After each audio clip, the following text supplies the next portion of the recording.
అధ్యక్ష, యూనివర్సిటీ అనేది అందరికీ ఒక సెంటిమెంట్ తో కూడింది. ఆంధ్ర యూనివర్సిటీ నుంచి అనేక పారిశ్రామికవేత్తలు, రాజకీయ నాయకులు, ప్రజాప్రతినిధులు కూడా వస్తాం జరిగింది అధ్యక్ష. ఒకసారి చూస్తే అధ్యక్ష, bank of America vice chairman Andhra university alum, GMR గారు కూడా ఆంధ్ర యూనివర్సిటీ అలుమ్నాయి. ఇక్కడున్న చాలా మంది శాసనసభ్యులు కూడా ఆంధ్ర యూనివర్సిటీ అలుమ్నాయి అధ్యక్ష.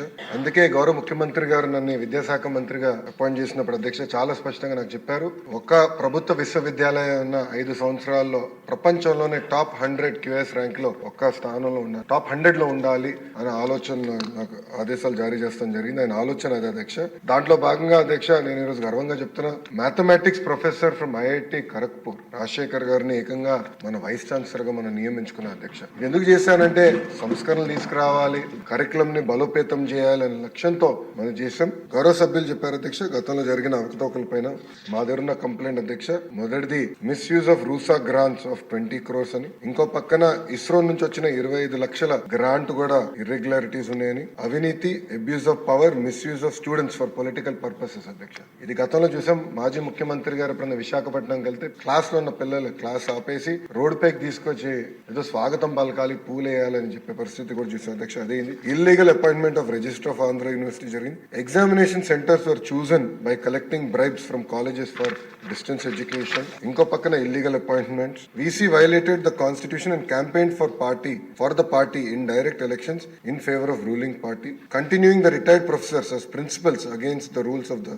university. ఇంకో పక్కన అధ్యక్ష irregularities, violations against the norms and act provisions. అంటే ఇట్లా అనేక కంప్లైంట్స్ వచ్చినాయి. గౌరవ సభ్యులు అడిగారు, గతంలో కూడా మీరు చెప్పారు ఏమైందని. అధ్యక్ష, ఇన్ఛార్జ్ వైస్ ఛాన్సలర్ గారు ఒక కమిటీ నియమించారు. ఆ కమిటీ ద్వారా రిపోర్ట్ ఇవ్వాలని వాళ్ళు అడుగుతాం జరిగింది అధ్యక్ష. అందుకే గౌరవ సభ్యులు అడిగారు ఈ రోజు ఎట్టి పరిస్థితుల్లో మీరు విజిలెన్స్ ఎంక్వైరీ చేయాలని.